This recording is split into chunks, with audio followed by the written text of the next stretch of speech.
fact that we get an Asian American Marvel hero now. You can also just watch what Jeremy Lin did to the Lakers in 2012. Kobe Bryant, the Los Angeles Lakers, are coming to top, the best basketball player in the world. We get to look tomorrow. Like he paid fighting Vegas. And I remember the buzz building. Garden is going apeshit. And then it starts. All eyes were on Jeremy. Jeremy Lin off to a terrific start. I hit my first few shots, and I remember thinking to myself, it's going to be a long night for them. Yeah, man was. He's screaming. He was going past Kobe. He was cooking motherfuckers. Jeremy just kept making shots. He didn't back down. Looking people dead in their eyes. He just stepped up to every moment. This dude scored 38 points. 38 points. MSG. Playing against a desperate man is totally different. I let out all that pent-up anger. As an Asian guy leading the NBA, leading the Knicks, this guy shouldn't even be in the league. 10 years later, I realized that as amazing as that moment was, it was just a brief moment. Now we realize just how far we are from where we want to be. No one's telling little Asian American boys, you need to grow up to be an NBA basketball star. This face is always read as being alien, a betrayer, a spy. We all know what it took for him to get there. Asian Americans have been yearning for someone to do something like this. It represents possibility at the highest level. He showed that he belonged. No, it's my game too. I deserve to be here too. This is mine. Undrafted point guard from Harvard electrifies MSG once again.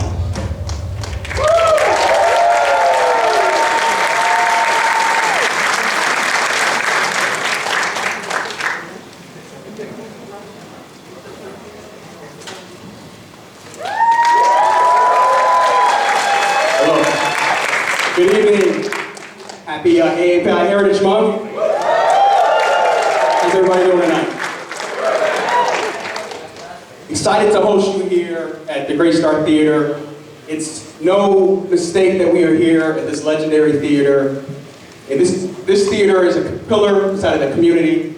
And as you know, this community is a pillar inside of our city and in our country.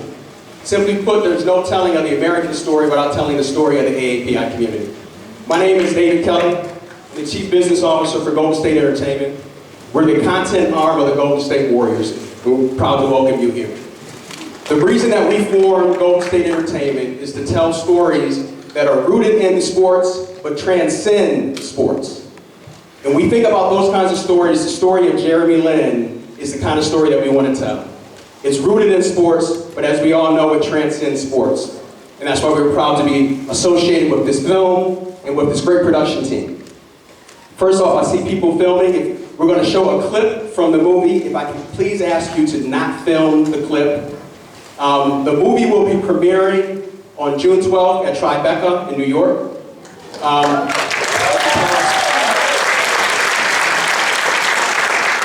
So we're going to show a brief, maybe 5 minutes from the movie, and then after that we're going to have a panel discussion led by Betty Yu of KPIX. We're going to talk about very important issues to the community and about Jeremy Lin's story. And of course, the man is here, he'll be part of the panel as well. So thank you very much for coming out. Without further ado, let's roll the clip.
Give it up right here in Chinatown. Let's show them some love.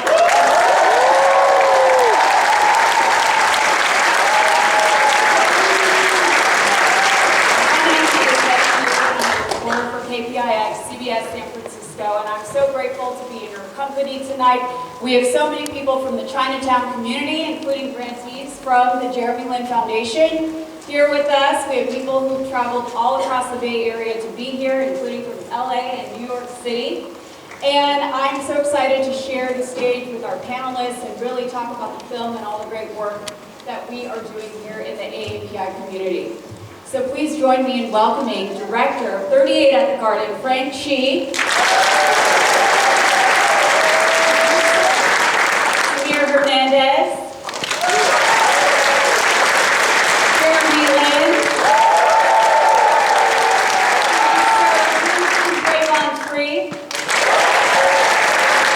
Executive Director of CYC, the Community Youth Center of San Francisco, Executive Director of the API Council, Wong. So I have to say, I feel so lucky to be among the first to watch that clip with all of you, because I'm told that this is the first time an audience has seen any clip of the film. Jeremy Lin hasn't seen the film yet. He's waiting until the Tribeca Film Festival. His parents haven't seen the film yet, so we're the first. I'm so grateful to watch it all with you. Jeremy, we'll start with you. I know you've had a busy week from Washington, D.C. to California. Welcome back home.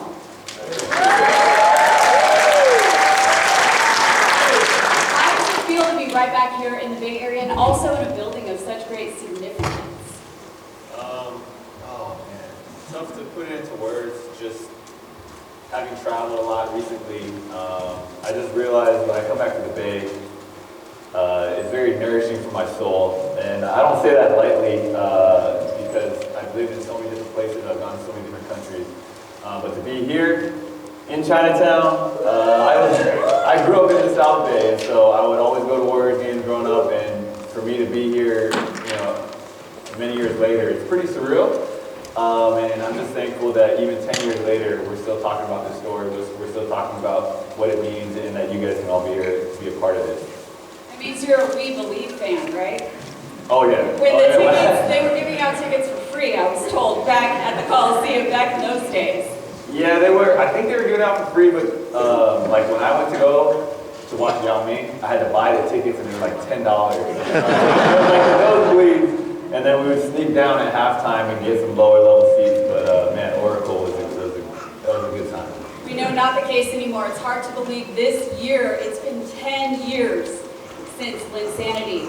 And I know everybody here can remember where they were during that cultural phenomenon. For me, I was a reporter in Miami working the morning shift, meaning I had to get up at 2:30 in the morning, and I stayed up to watch all of those games, and I was a wreck going to work the next day, but it was worth it. And I may or may not have snuck into the American Airlines arena as a producer to watch you take on the Heat. Ooh, that was tough. We won't talk about that game. But I want to start with Sarah. Where were you during Linsanity, and what stuck out to you during that time? Sure. I think 10 years ago, I was already working at CYC. And for CYC, we work with both American-born Asian youth as well as immigrant youth. And what is very interesting at that time is the whole API community got so excited, whether they actually were born here or they actually came from China, Hong Kong, or wherever. So the whole community really excited, and I get excited. I wasn't a basketball fan then, but because of that phenomenon, I have to know what that is that every youth is talking about. And what I learned about is they're really excited, and they really admire that whole, there's an Asian American, Chinese American actually just look like them to be an NBA player. I think it really brought hope to our youth. Callie? I was in DC. I was a staffer on Capitol Hill. What really stood out was, I think in one of the interviews, Kobe was asked, who is Jeremy Lin? He's like, I don't know. And that was right after a game with the Lakers. And I remember my family, they never talk about sports, and all of a sudden, that was a hot topic for all our holiday gatherings. Travon?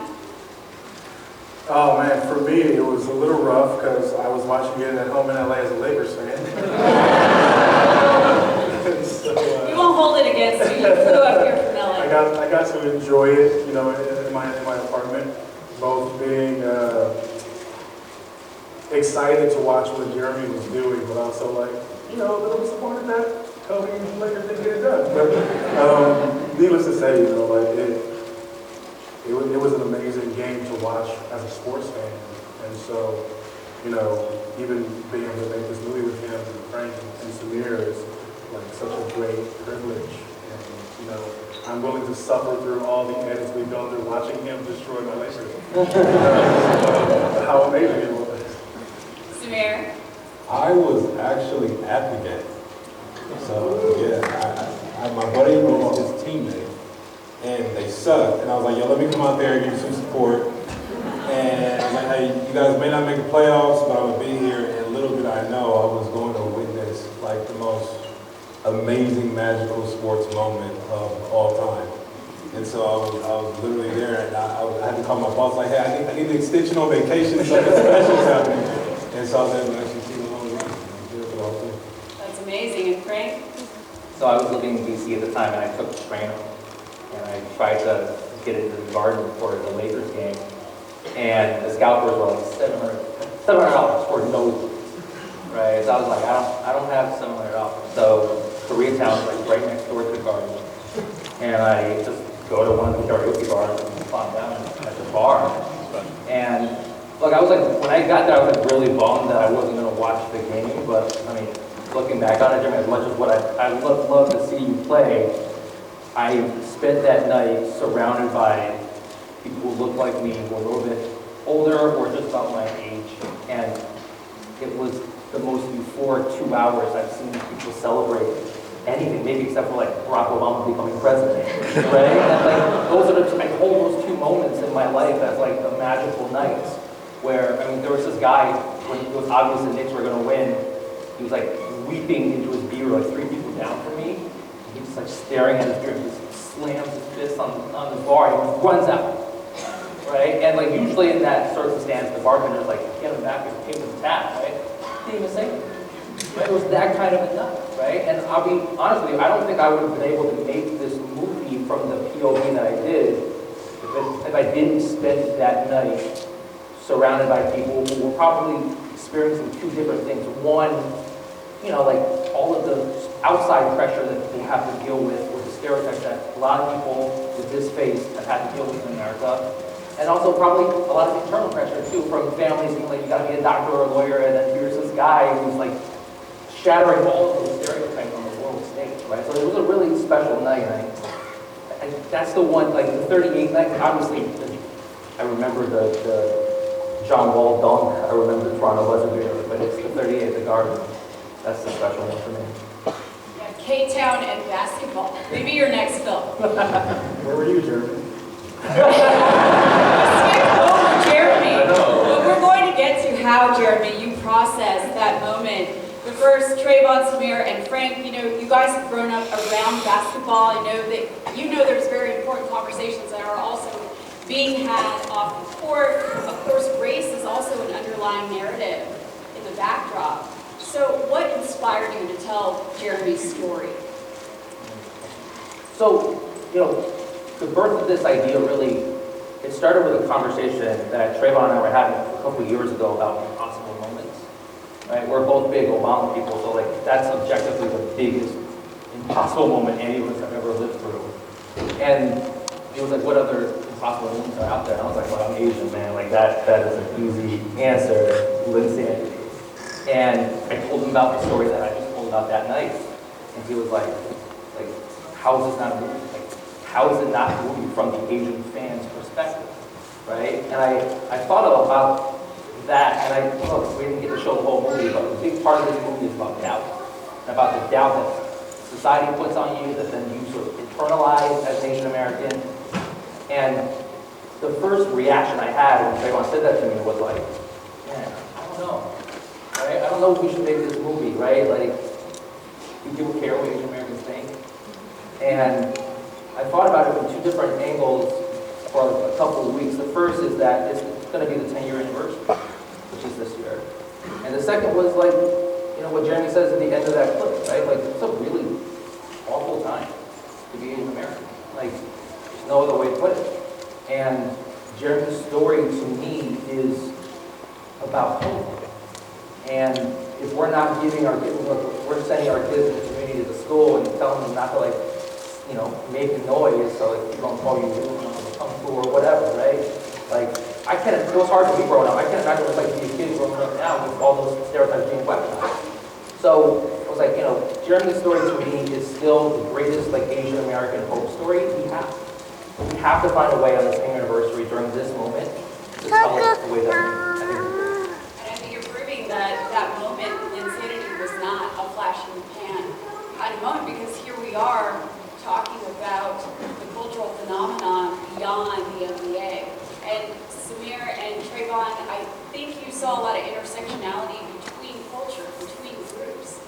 Yeah, I mean, talking to Frank about the story that night we were talking about it, we were having that conversation at the same time I was making Two Distant Strangers with Samir and the rest of my crew.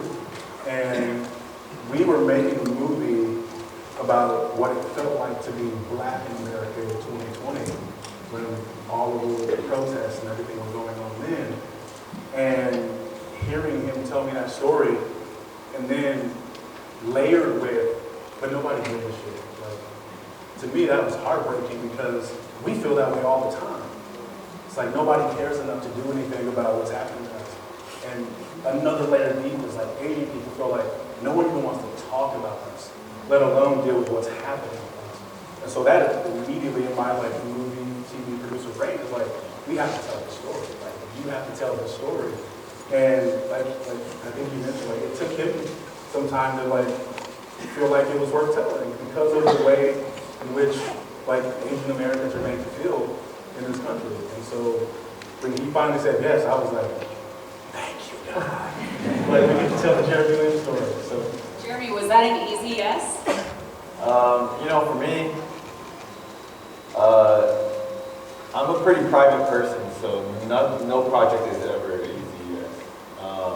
And I think for me, there's, you know, maybe some trauma from being put into a global spotlight overnight that makes me feel like enough of my life is out there that I try to hold on to whatever precious moments that I have to myself.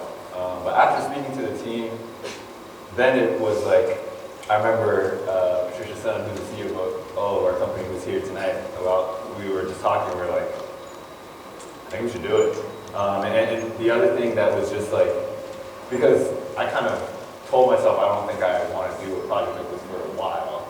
And I think that the thing that I was so impressed with was just the passion of this crew and kind of what they're talking about right now. It's like, it's not just, I don't want a movie to be made about me so that I'm elevated to like this like God status or this like, that doesn't appeal to me. Really, what is very appealing is to tell this story and to tie it into exactly what they're talking about. What is it like to be Asian American or African American or a minority? What is it like to be unseen and unheard? And like, how can we tie that into this message or this story? Because that is actually what is really meaningful and powerful. Like, the night was the night, and the 38 points is the 38 points, and the win is the win. But no one's taking that to the grave and being, I'm not sitting here being like, I scored 38 like 10 years ago, you know? It's like, we all have family members who are like walking down the street and unsure if they're gonna get to their destination safely. Like, that's the real life situation. And so can we talk about that within the realm of the sports world, because sports in the story will bring people to the table. Well, thank you for saying yes, because you let us know.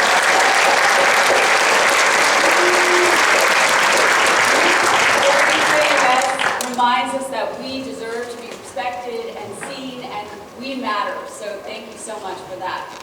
Callie and Sarah, we all know Jeremy Lin is a source of pride here for us in our community. For me, my parents credit Jeremy Lin for their obsession to this day with the NBA. And my mom can name more current players in the league than anybody in our house. So she is very thankful to Linsanity for that. Can you talk to us about, Callie and Sarah, the impact that Jeremy has had in this community during his basketball career? Yeah, I'll go first. I think, Jeremy represents, kind of the first wave of API representation in sports.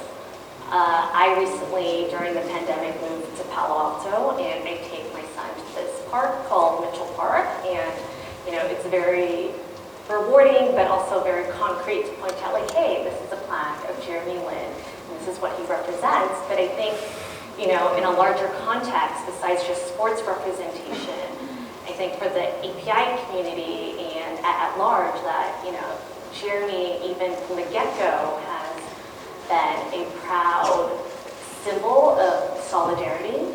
I think, during Linsanity, one of the things that really stood out was, the conversation of, Jeremy wearing dreadlocks and being called out for it, but also having that dialogue of working and just kind of promoting, one another, people of color, and just having that dialogue. Sarah and I just got back from Israel on a delegation trip, and one of the common themes is that, folks don't talk to each other and how diversity isn't always embraced. And when we're able to kind of come together and kind of, reach across the aisle or, talk to various communities that we don't normally engage in, that's how we can really, succeed, how we can build solidarity, how we can build people power, especially for folks who are often marginalized and overlooked.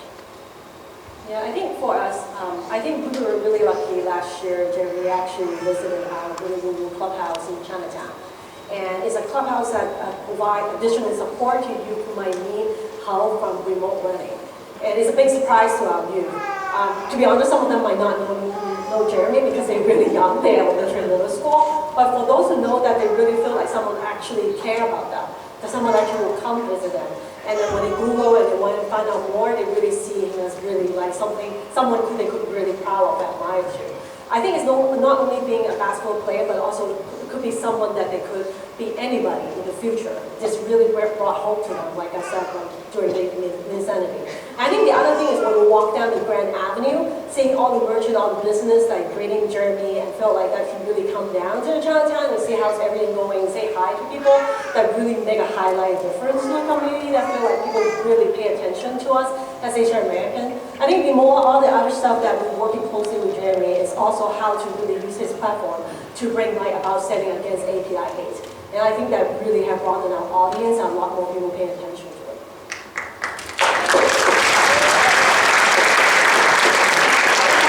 There was a line down the block to get in here to hear this conversation with you tonight.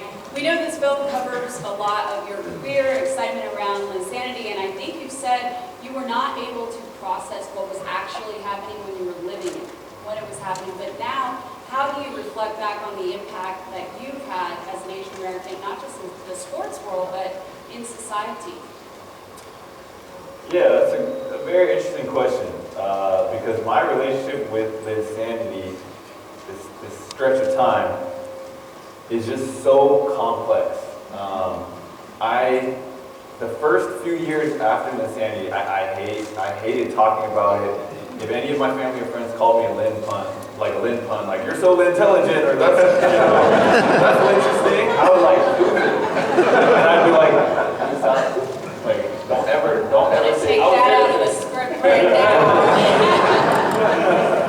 But and it's because to me, I was made to be something bigger than I am as a human, and I felt like I couldn't live up to it, and so I actually tried to run from it. The other thing that I really didn't like was that I felt like I wanted to be a great basketball player, but everyone just wanted me to be the Asian basketball player instead of a great basketball player. Then I started to see a lot of things happen through society. I started to understand racism beyond, I only knew racism as when people call me chicken chow mein or a chink or things to my face, and they would yell at me and make fun of my eyes. That to me was racism, and beyond that, I didn't understand it. I didn't understand microaggressions. I didn't understand systemic injustice. I didn't even understand Asian American history. It's not until I went and understood and learned the history that was never taught to me in class that I realized, okay, this is different. And so I started to really embrace it, and that's when I started to look back and realize just what Linsanity meant. And I'll give all my fans credit because I'm actually still learning to this day what Linsanity meant from you guys. Because I promise you, it's 2 years, 3 years later, I'm no one will remember it. And they're still talking about it. 5 years, 7 years, I'm like, they're not going to talk about it. And they're still talking about it. Then COVID hits. New York City at that time was getting hit the hardest. The New York Knicks could have done anything, broadcasted anything from their entire amazing history as a basketball franchise. They could talk about you and Frazier, whoever, and then go to the Insanity Week. And that's when it really hit me like, oh, the Insanity was something more than I realized. And now, 10 years later, we're still talking about the story, and we have a packed house, and we're going to Tribeca, and people are buzzed about this thing coming out, and I'm like, are you guys seriously still talking about it? I mean, it's shocking to me.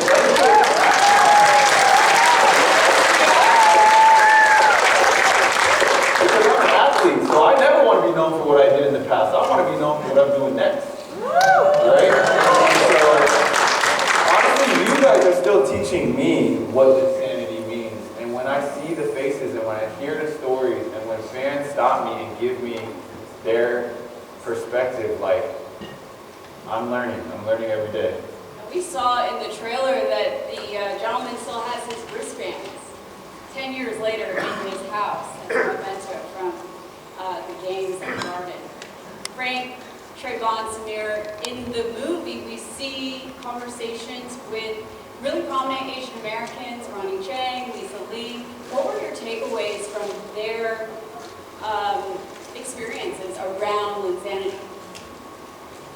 So, it's so funny because, Lisa's wearing the Linsanity, the Knicks jersey in it, right? And when we got there, she's like, I have the Knicks jersey, I have the Rockets jersey, which one do you want, right? I'm like, oh my God. Like, when this was the genesis of the idea, right? It was like, we want to hear from fans, whether you're Asian American or whether you were on the team, or just like something that you can relive that moment and explain what that moment meant to each person, right? I mean, what Jeremy was saying, like, he's still learning what fans tell him about Linsanity.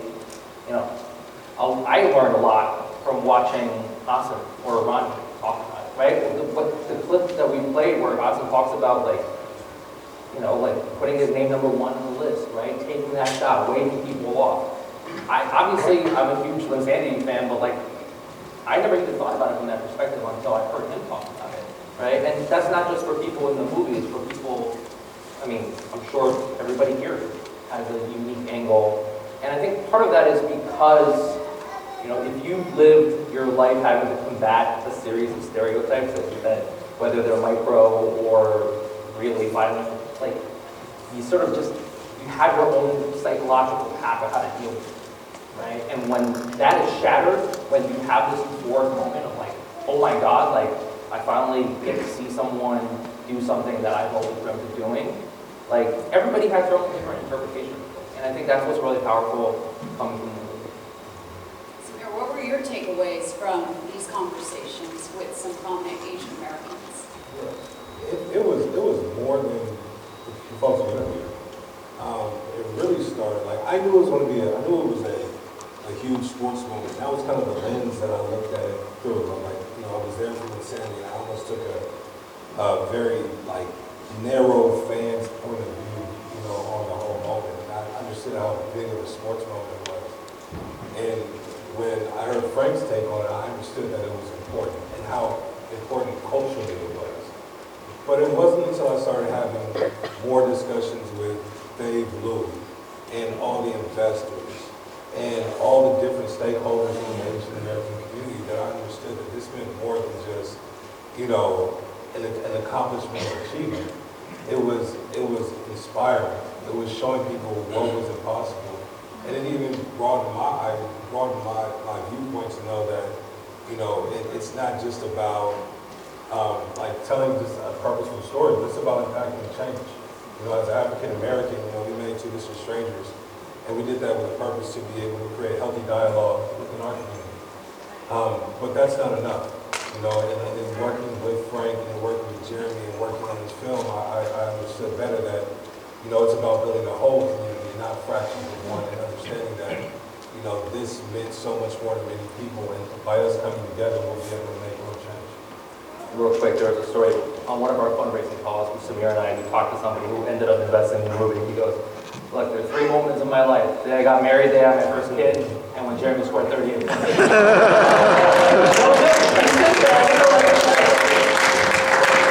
that the first time you've heard that, Jeremy? That was the first time. I feel bad. No, there has to be other moments besides the 30 in the garden. No, but yeah, like I said, I'm still learning every day. I mean, just even hearing that is very surreal. Like,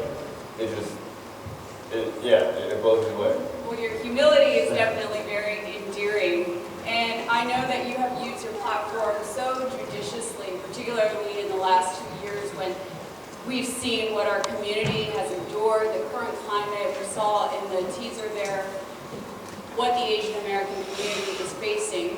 You also mentioned you want to be known for what you're doing currently. And I know you're doing a lot of work on the ground. Can you talk about your advocacy, particularly for your foundation? Yeah, this is a special night for me because we have Stephanie Shu, who's the ED of the German Foundation here, and she also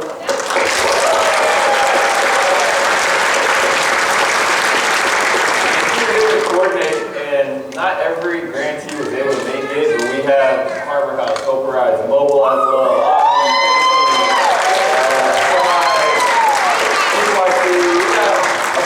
First off, I need to apologize to all the youth because if I was in your position, I'd be pissed because you're going to a movie theater, you only get to watch 5 minutes, and then you have to listen to a whole bunch of old heads like us talk. And I would be pissed if I was a youth and someone like made me drive an hour to watch this. So I apologize, but I think to me, honestly, like I don't want to be known to be a great basketball player, like, and that's it. And right now, what we're able to do with the foundation and the way that we've been able to see what is happening in the Bay Area, I mean, it's amazing. And I'll just share, Sarah, when we visited the community center last year, I'll share because we're closest in proximity of all my grantees.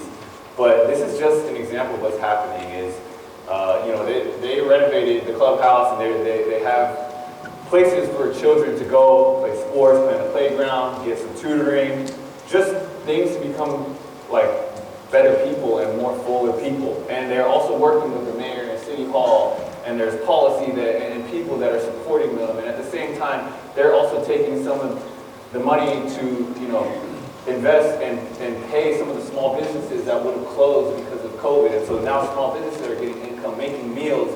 And they're also making some meals pro bono to help out with the elderly. And the elderly, and at that time, elderly are scared to go outside, and so they're getting some meals that are delivered. And then at the same time, they also have, this street intervention program, which has a lot of non-Asian people, a lot of African Americans, other people who have retired and given up their time to volunteer to patrol the streets to make sure that the people in Chinatown are safe.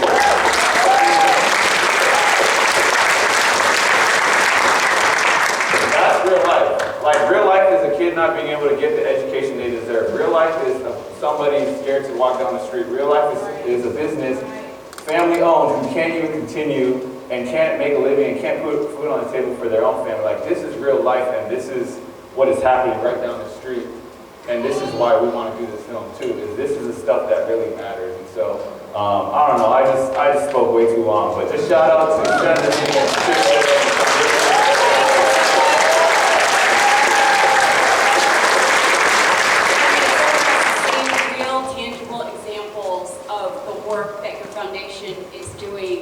Sarah, talk about how this partnership has helped you further your work.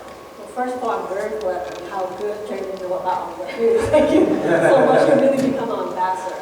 I think this partnership is something very different. I think as a non-profit organization that we always have to approach funders to tell them what our needs are. This round is actually, I got a call from Stephanie that's saying that we want to have a talk, we want to learn more about the organization. We already know a little bit what you do, but we want to know more and how we can partner together. So it's really that how they see our values align, that we can come together and really have, and more importantly, is that they're not only looking for like band-aid solution, not short-term solution. They're really looking into our youth work, how to really develop our young people to really embrace racial solidarity and how to really engage in the multiracial, cross-racial conversation. This is something very unique, very different from any other foundation.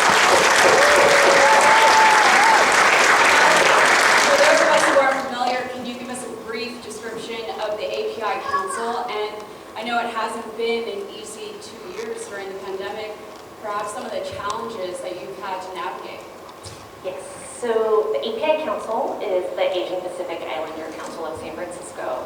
We are a coalition of 57 direct service nonprofits. So collectively, the 57 direct service nonprofits represent over 250,000 low-income APIs in San Francisco.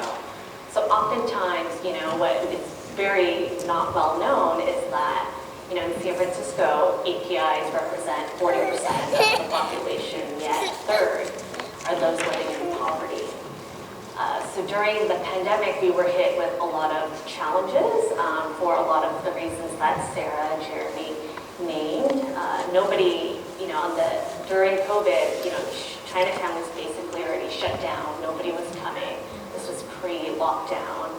A lot of our CBOs had issues acquiring PPPs. So one of the challenges, and we found ourselves, acquiring PPEs, whether it's from China, Korea. A lot of the executive directors were doing this via our garage. We also we partnered with different law firms to provide pro bono services to merchants and even our CBO members to just rent negotiate, right? When folks weren't bringing in income, like how do we make sure folks did get evicted, how small businesses can still, mom and pop shops can still remain open. I know that City Attorney David Chu is here somewhere tonight. When he was Assembly member, we worked together on how do we find funding to fund parklets, to open parklets for our Chinatown restaurants. We've, done, various, private partnerships.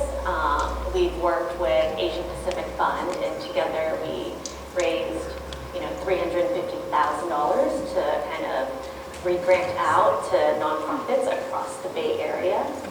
The council, was successful last year in working with the mayor's office and City Hall and, doing a $35 million COVID recovery package. But I think, there are a lot of successes, but I think oftentimes what we're still struggling is that, APIs have been marginalized, they've been invisible, and that the work continues. We're constantly advocating for resources, equitable resources, to be included across city departments, to make sure that we're represented in data research and data collection. So there's still a lot of work to be done. And if I have a little highlight, it's also great that comes from CYC and a few other organizations actually come together and found the Coalition for Community Safety and Justice, which we provide the street intervention program, but also victim support services. But most importantly, how to build bridges with the other community, including Latinx, and also Black community together to build a violence-free community. Thank you for doing the work on the ground.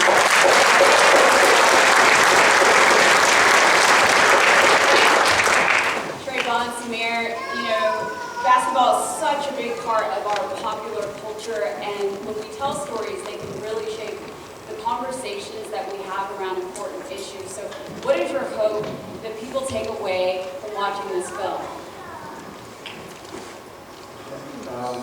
I try to make anything I put my creative energy into with enough intention and goodwill that it provides something that people can take away and something that will inspire people and that they can rally around, and that doesn't really have an expiration date. The best that you can do in making something that doesn't have an expiration date, and with this movie, where that clip leaves off, it goes into the third act of the movie where we get into how serious it is and how dangerous it is right now for Asian Americans.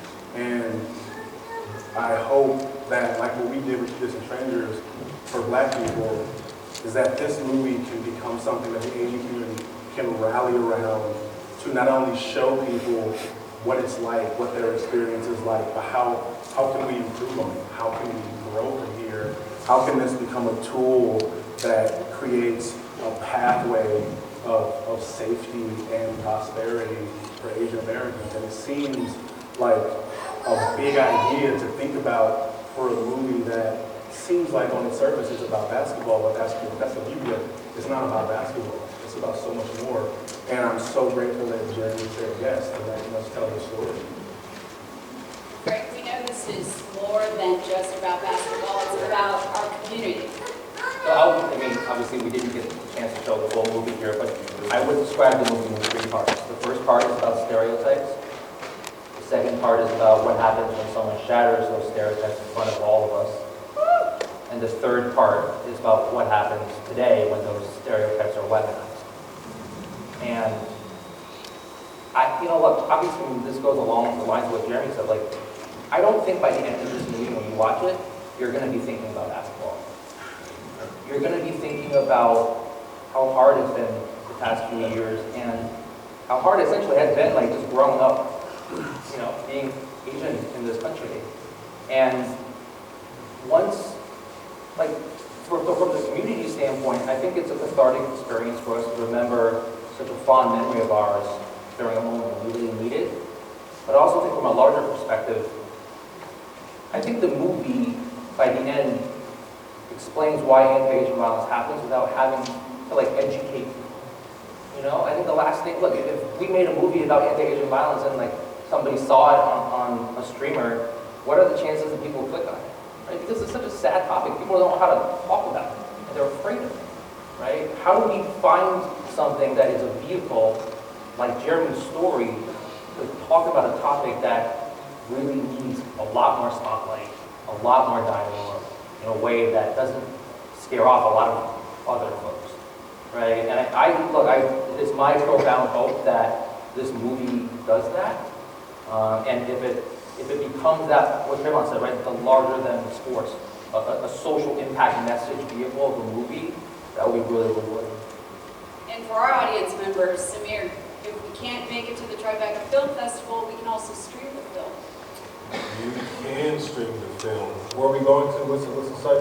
What's the... I don't know the URL. But if you guys look up Tribeca Film Festival, you'll be able to actually get virtual tickets and virtual passes so you can see it if you're not able to go to New York. But it's definitely it's a film we would love for you guys to watch in the whole. And, it means something. You know what I mean? And we're proud to be able to make something that is going to create proper dialogue for the change that we need to be able to build a community that works together as opposed to against each other. So, thank you, Jeremy. Thank you.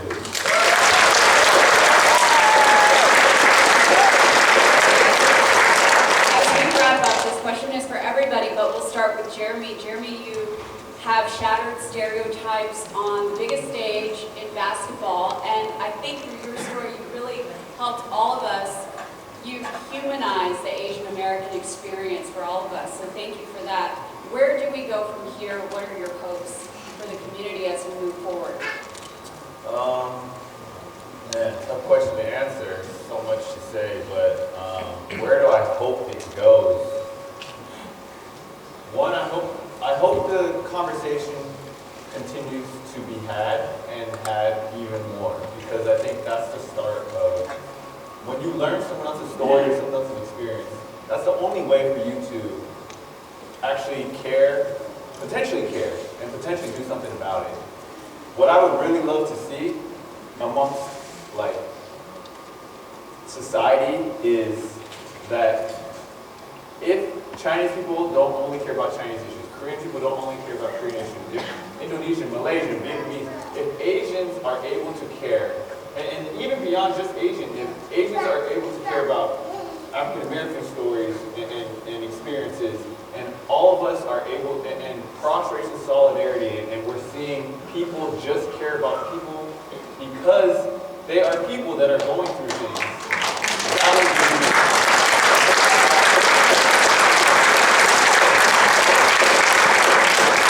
I think that's what's special about this film. It's like,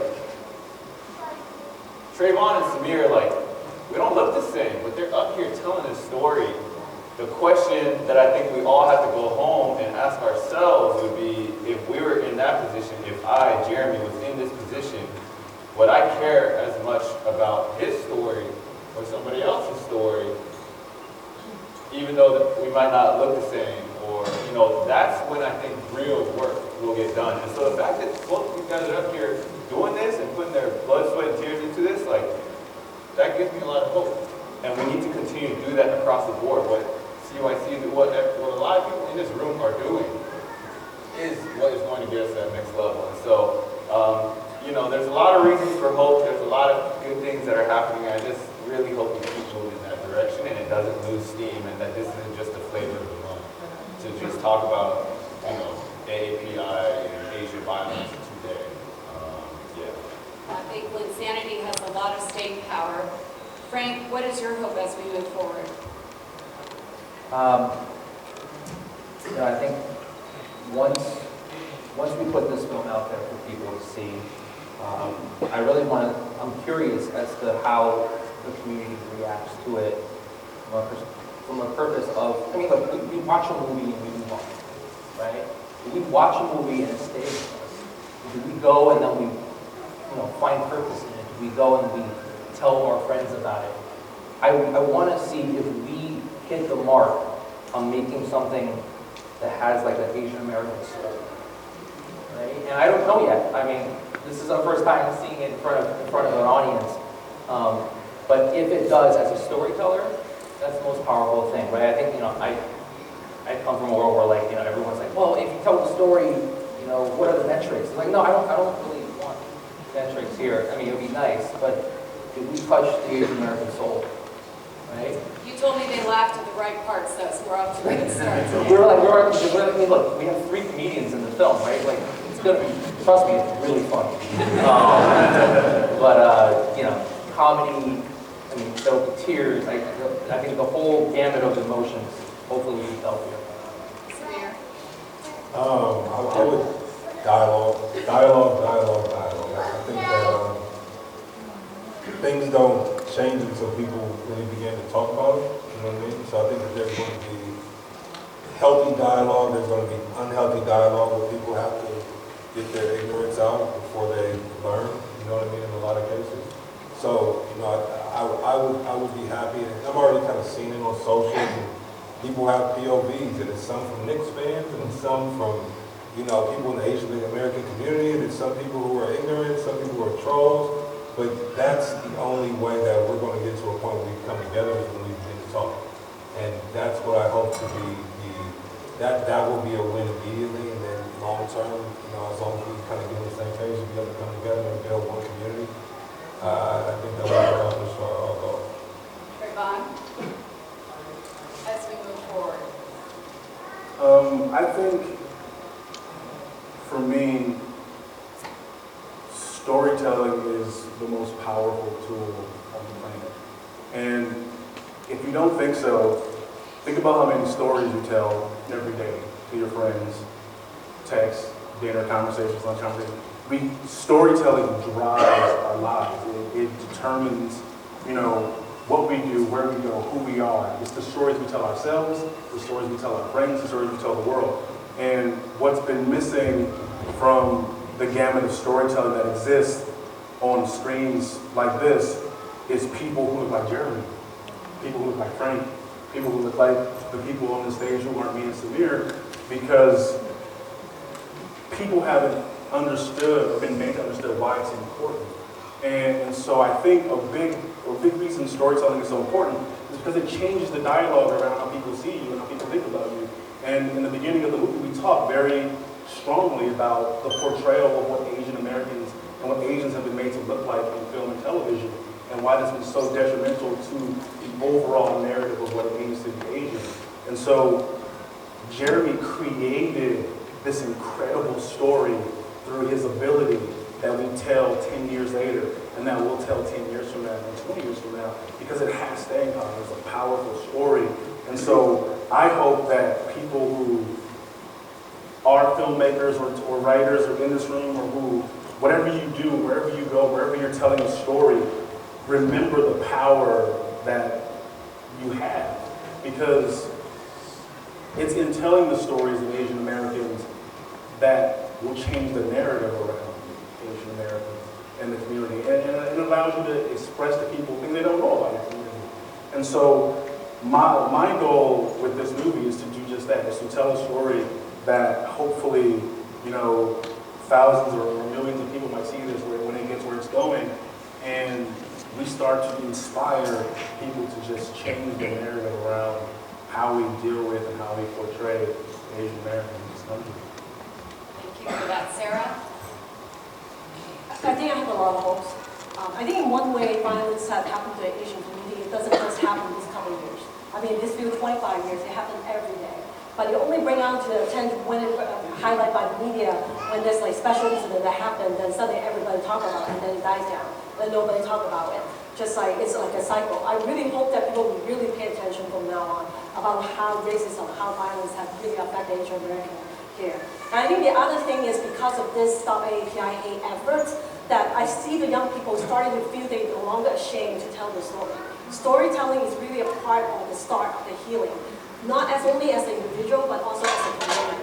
And I think it's also very important how to really embrace the importance of how to maintain our mental health well-being and how to really raise awareness about mental health. I think this is really, I think, the start of the healing for the whole community process. And Callie?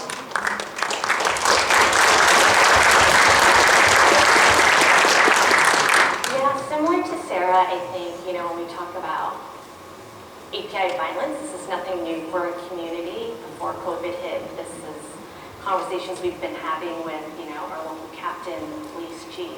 It wasn't until COVID that it really hit mainstream press and news. So my hope is that we're able to continue to address and have dialogue around some of the misconceptions around APIs, around our underserved needs, that we can, continue to partner with, folks at the Warriors and the, Jeremy Lynn's Foundation to really bring light to some of the things that we're working on.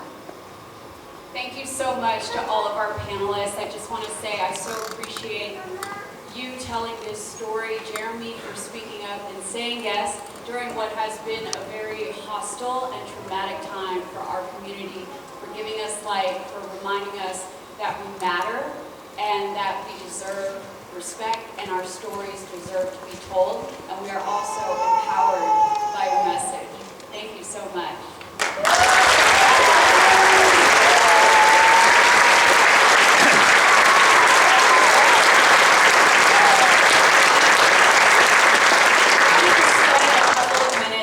From our audience, so we have time for 3 to 4 questions.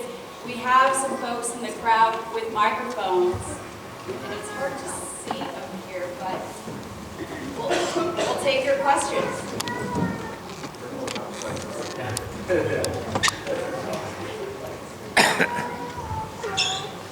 Where do we have our first question? I see a hand raised in the front. Hello? All right. If you could stand and ask your question. Good evening, everyone. My name is Amelia. My name is Athena, and we're identical twins who also double the trouble, double the fun. It's a pleasure to be a part of your panel today. In the audience, yes. I just wanted to start off by saying that my sister and I have always wanted to ask you questions from the start of our career. You've affected generations, including ours.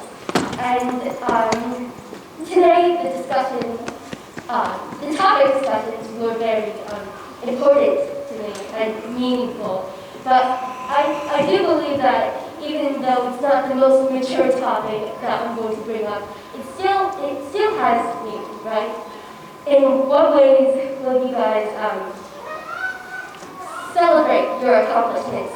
Celebrate the anniversary of Insanity, the 10th.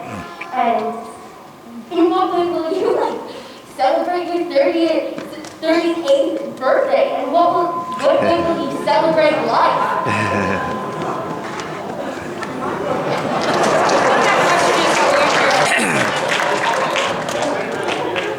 Was it how you celebrate your 30th birthday in your life? How will you celebrate your accomplishments having done all this? And how will you celebrate going forward like your 30th birthday? Like just celebrating everything you've done. Thank you, Trayvon. I'm listening so hard. I think that's a great question because that's one of the things I'm the worst at is celebrating. It's actually it's perfect.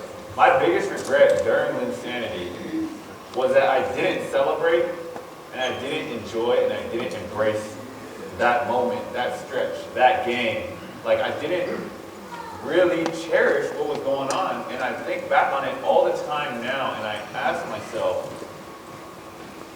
was that actually successful? Like, did you have success? What's the point of having all of that if you don't even enjoy it? Or if you don't even recognize it? If you're just focused on the next goal, or the next thing, or the next game, or the next season, like, I ask myself that a lot. Were you actually successful? And I think that's something that I'm actively working at, is slowing down, being less busy, being more present, and celebrating much more often. Like this right here, and this film, like, I should celebrate that when I leave here today, to be able to enjoy this, and to be able to have gone through this, and for the team to put that much effort in. And so, I think it's just a great reminder from you. I don't know how old you were, but you're beyond your years and beyond where I was when I was.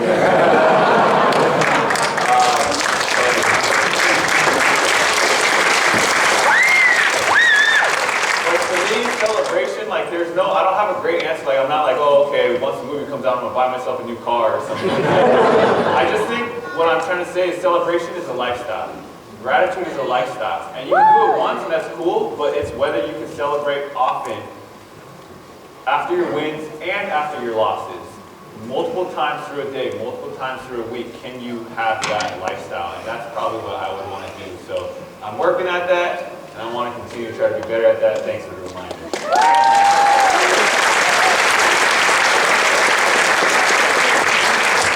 Thank you! We're proud of you, Jerry! I also think they answered the question, yes, you were successful and you are successful. You still question. We have another audience. Hi, my name is Jay. I'm a sixth grader, and I have been playing basketball since I was 6. I've gotten a lot of injuries and concussions while playing basketball, and I know that you've gotten injuries while you were playing basketball, but you came back many times. What gave you the motivation to come back?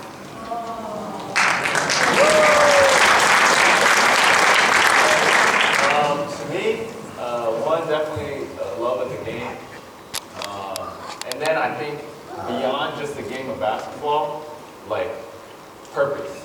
Purpose is what, so love of the game is passion, and then there's purpose as well. I think if you have passion and purpose, you'll surprise yourself with how much you're willing to go through to get to where you want to get to. I love the game, and that's great, but this right here in this film is also part of the purpose, right? The passion is the love of the game, but the purpose is this stuff that we're trying to do. So I know that even though I, tore my patellar tendon and all these other injuries, my whole body is messed up. I got stuff everywhere, that's broken, to be honest. And that's just every professional athlete, but what allows me to keep going is those two things. So if you have a passion for the game and you have a deep purpose for why you're playing the sports or why you're doing whatever you're doing, then I think those are kind of the keys to it. And the last thing I would say is to make sure the people around you are lifting you up, because I wouldn't be here today without the people around me who, when I wanted to quit, they lifted me up and encouraged me. So I would say that's another important piece.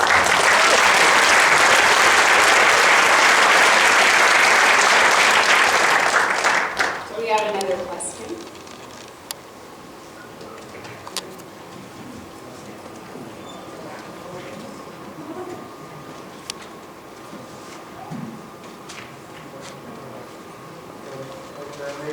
My name is Tata. I want to ask about mental health. Basically, it's an overgeneralization, but I do think generally speaking, me growing up in Asian household, and being an Asian, didn't grow up with a lot of awareness around mental health. And I guess my question to you is how did you grapple with that when 10 years ago in terms of mental health? How do you approach it now? And more importantly, my second question is, what do you think is the role of mental health, and what are the conversations we should be having in our communities as Asian Americans.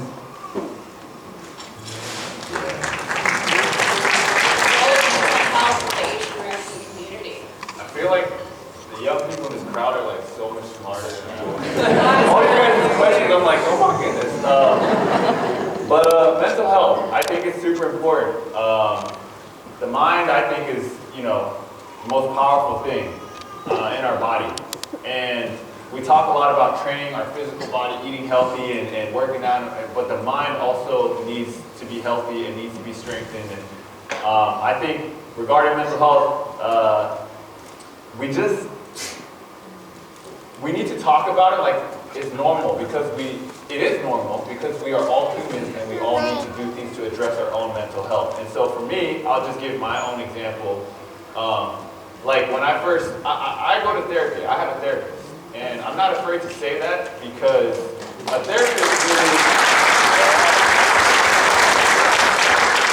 therapist helps me navigate life and gives me tools, just like a coach teaches me sports or the game and gives me tools. And that's what my therapist does with me. And so I remember when I first told my parents, and I told my mom, I was like, I'm going to therapy. She's like, what's wrong?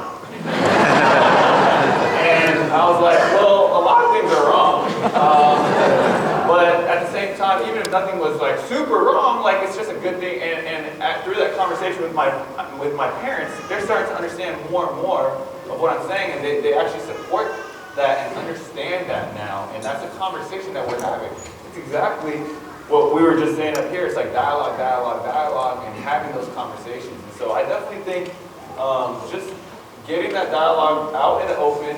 Some people understand you, some people don't.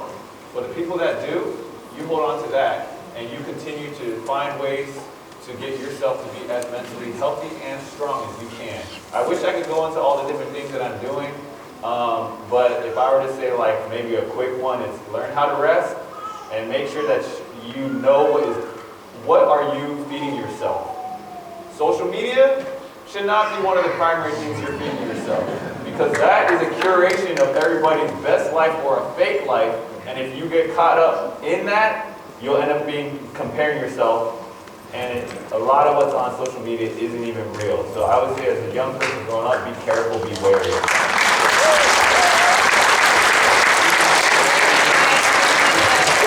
That concludes our Q&A and our panel today. Jeremy wanted to do something special with the audience. A selfie. So Jeremy, I think if you stand up here in the center of the stage, I hope you can get everybody, you can all get in Jeremy's selfie. Yeah, I have an iPhone 10, so it's not. But don't judge me, I'll still get everybody in here.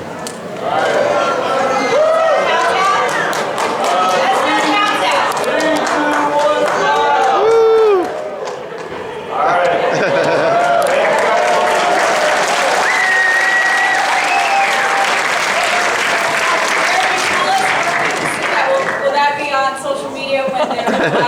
Check your social media. Yeah, now I'm in a tough position.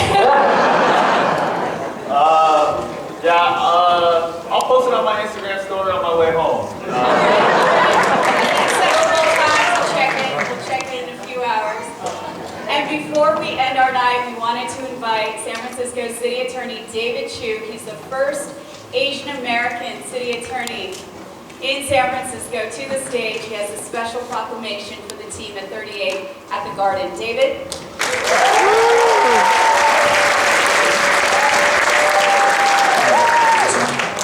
All right, how are we all doing tonight? Are we ready for 38 at the Garden?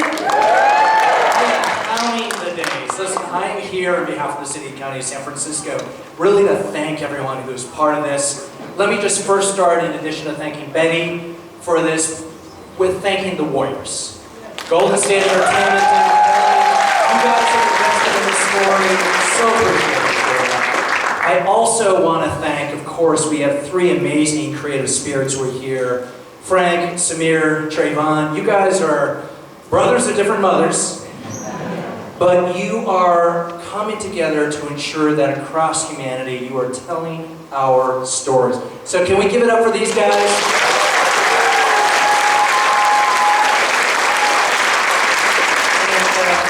Listen, of course, we're here to celebrate a very special individual. I wasn't going to tell my Linsanity story, but I'm going to do it. I was gonna do it. So, Jeremy, I got to tell you, when I was in junior high school, I thought I was a pretty good basketball player. And I might have confessed to my mother at one point that when I grow up, Mom, I want to play in the NBA. And I am the son of Taiwanese immigrants, and my mom said to me, she was a Tiger mom, she wanted me and my brothers to go to Harvard.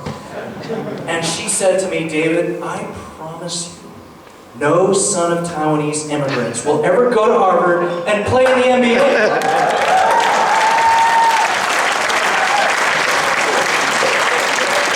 And Mom, you were wrong. The other thing I want to say is, as an elected official of San Francisco, I have all the Warriors gear, the Giants gear. There is only one jersey I've ever purchased in my entire life that is not San Francisco. I had to bring it today. So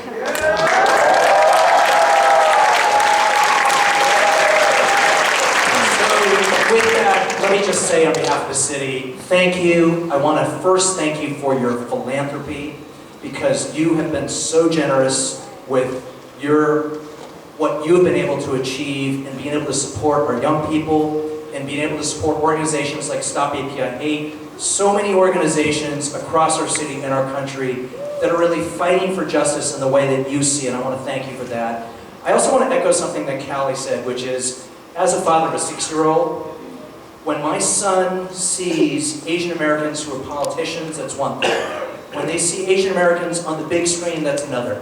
But when my son saw the preview to the documentary last night, I almost cried, because you are making sure that little Asian boys and little Asian girls know that they can do anything in life. The last thing I want to just say is, and I wasn't planning to say this, but everyone here in this audience, we can see your decency. Yes?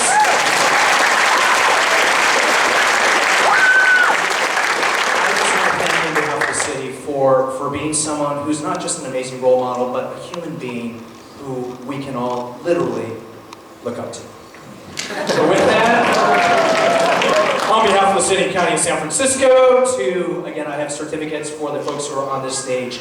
Just thank you for helping to shatter barriers. Thank you for your philanthropy. Congratulations on the debut of your documentary. And who's got Linsanity?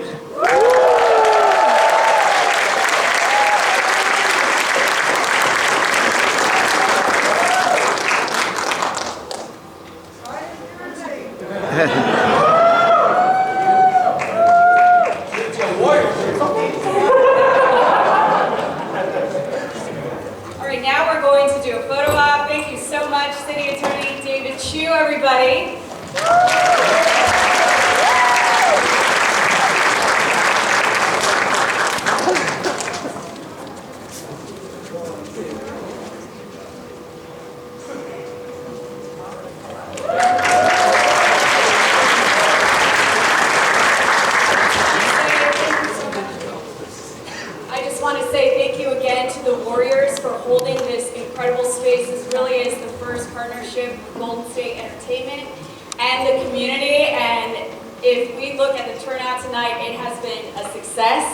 And I thank all of you for coming, for listening to this important conversation, for allowing me to share in this incredible evening.